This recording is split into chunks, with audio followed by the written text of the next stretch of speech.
I'm Angela Atkinson. I'm very often known as Born Again Swindonian because that's the name of my Swindon-centric blog that I own. I'm also a published author. I'm chair of Swindon Civic Voice.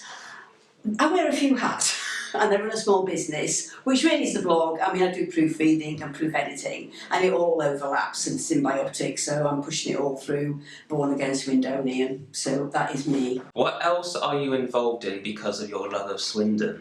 Well, yes, as I mentioned in the introduction, I am chair of Swindon Civic Voice. Swindon Civic Voice is a charity. We're part of the National Civic Voice organisation, and we're involved with heritage, saving heritage, planning, sometimes challenging planning decisions where necessary, but also trying to be positive.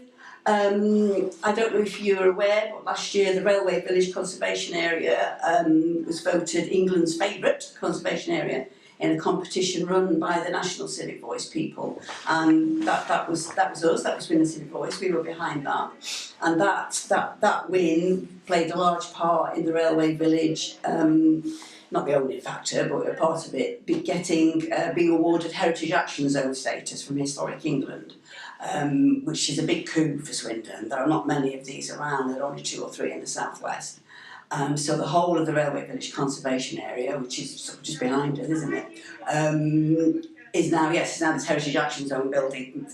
Heritage Action Zone. So it's a 5-year project, lots of investment. So it's really very exciting. So Swindon Civic Voice are involved in that. And we are desperate for members. We need new members. There's lots to be done. I mean, we've achieved a lot in the last few years. But there's much more to be done. I mean, so now the Railway Village has got the Heritage Action Zone, we can sort of look at other things. And one of the things that we'd like to look at is the town centre. But the cold hard truth is we need membership and we need help. So if anybody is interested in joining Swindon Civic Voice, speak to me. Thank you. How did the opportunity come to write the books? Well, that's interesting as well, because I have to say I wasn't particularly planning this. Really, it was through Born Again Swindonian. In fact, that's absolutely what it was. A commission. They are published by Amberley, which is a publishing house in Stroud. And the chap who is one of their commissioning editors, he was clearly doing a Google search on Swindon, like looking for Swindon stuff, and he found Born Again Swindonian. And because Born Again Swindonian is big, a lot of things that you might look for to do with Swindon, you'd find my blog, and you'd find images that are on my blog. And so he got in touch with me, and he said, I work for this publishing house in Stroud, and we have a series of books called Secret XXX, so this Secret Kingston Upon Thames is, secret wherever. Would I be interested in writing Secret Swindon? So that's how it happened. Great. How long did it take for you to find research for your books? This one, Secret Swindon, possibly, not terrible, about 6 months, I think. And the Swindon in 50 buildings, a little bit less, because some of it I would have had on my blog already, but, actually repurpose it. For the book. So I would say about 6 months roughly, each one, broadly speaking, yeah. How long did it take to write the books? Same thing. I mean, the research and writing, I did it sort of in pieces. The local studies, I spent a lot of time in local studies in Swindon Library. I don't know if you're familiar with that, but on the top floor of Central Library, there's this local studies section. And they've got a lot of material in there. I mean, everything that anybody has ever written about Swindon or by Swindonians, anything that's ever been written by Swindonians, it's all in there. So obviously every, copy of the Evening Advertiser, Swindon Advertiser that there's ever been, some microfiche. So that is a brilliant resource. I spent a lot of time in there. And also in the Wiltshire and Swindon History Centre in Chippenham.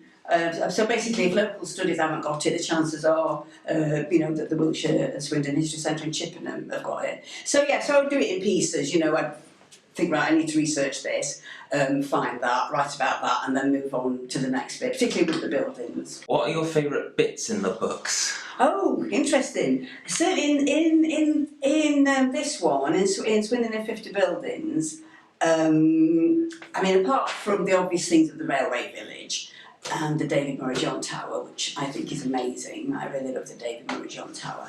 Aside from that, my favourite building would have to be, unfortunately it's now closed, a pub in Eldeed called the Crumpled Horn, and it's based on, the nursery rhyme, the house that Jack built, so it's this very funky shape inside it. I went with a friend drove me over there to get some photographs of it for the book, and we obviously did it just in time, so we had a drink there and saw it all, and then it closed soon after. So that one, definitely that. Those buildings. In this one, that's difficult. See, I've covered a lot of stuff, like a bit of history, and then, but I think probably the last chapter, which is about Swindon's cultural past, but also its cultural present. The artists and Swindon Open Studios and the public art and that kind of thing. But it's a difficult question because all of it, really. What advice can you give me as an author for my own books?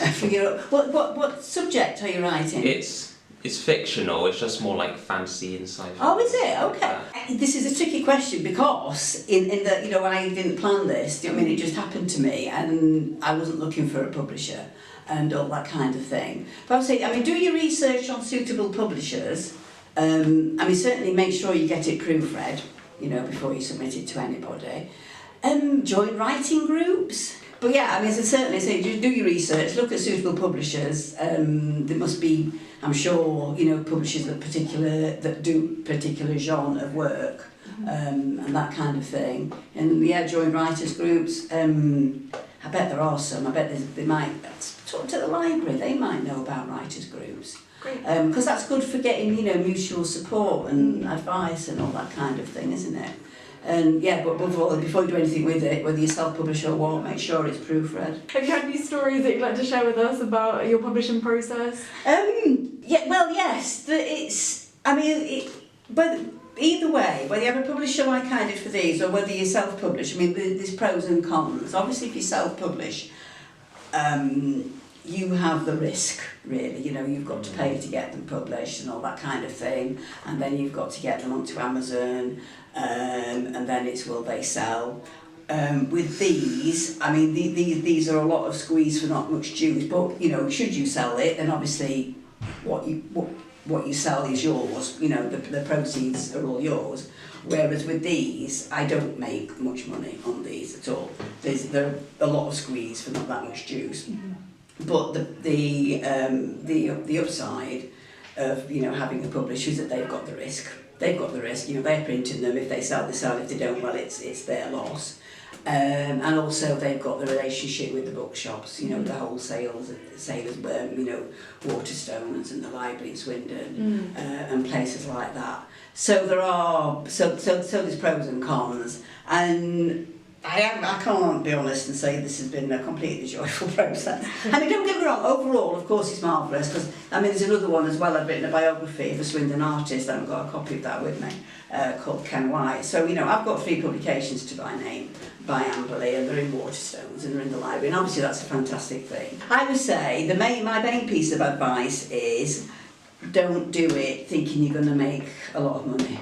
Either way, whether you have a publisher or whether you self-publish, do it for the love. Do you have future plans for books? I do, actually. I can't keep doing this forever, but I'm working on one at the moment, which is actually close to, well, I'd say completion, a first draft of it at least.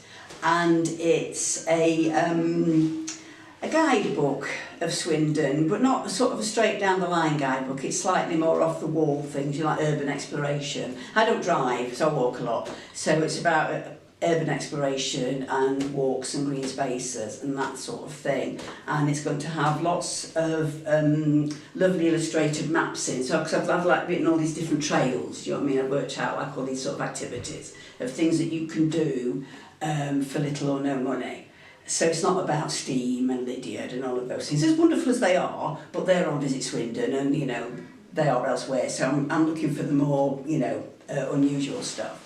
And this book is about trying to get people to look for what a friend of mine called in a poem, the glitter in the concrete. You know, the things that may not necessarily be beautiful but are still interesting. You know, if you only open your eyes and your heart and your mind, really. It's about that. And yes, and it's going to have all these beautiful illustrated maps in by a Swindon artist called Marilyn True. So, and some photographs as well. So as well as being activities, it's going to be nice to look at as well. And that might be it, maybe, because, you know, I need to focus on some stuff with the blog and on my business and things like that. I don't know, we'll see. No, that's not true. And I've told myself and Roger Ogle, we may do similar to this, but, you know, ourselves, a self-published thing maybe. West Swindon in 20 buildings, so like with the history of West Swindon. But whereas this is all this had to be buildings that are still standing, we might do a few that are with us no more. You know, so 15 existing buildings and 5 that are with us no more. So that's sort of on the back burner. I've told Roger to look at a history of West Swindon for it. Okay, well, thank you very much.